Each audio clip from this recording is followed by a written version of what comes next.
My wife wants me to loan her brother a very expensive car so he can show off to his friends and date. She claims I'm being unreasonable.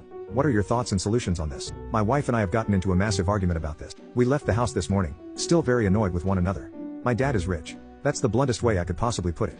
He spent the majority of his life at the top of the business world. When I finished up my degree, he bought me a car worth a ridiculous amount of money as a congratulations present. It is worth $300,000. That is where this car came from.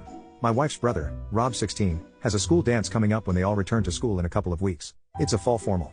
He asked me if he could borrow my car to show off to a girl he likes and his friends. When I said no, he started to tell me that we're family and that we have to look out for one another. I simply told him that doesn't include loaning him my car.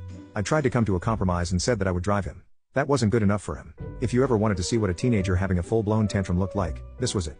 He told me it's not cool to be dropped off in a sports car that isn't his. It isn't his car. He ran off to his room, told me he wished his sister married someone else and slammed the door. Needless to say, the visit to her parents' house was awkward for the rest of the time there. On the way home, my wife turns to me and asks if I would let Kyle drive my car. I replied that he was not old enough to. She clarified when he's older. I gave the same answer I gave to her brother. If I can be in the car when you drive to guide him, then yes, I will let him drive the car. Her brother didn't want that. He wanted to pretend it was his car to his friends to show off. We went back and forth on it, which turned into an argument. She thinks I'm being unreasonable with this. She thinks it would be a nice thing to do. I don't know. I just remember back to when I was his age and the stupid poop I would do.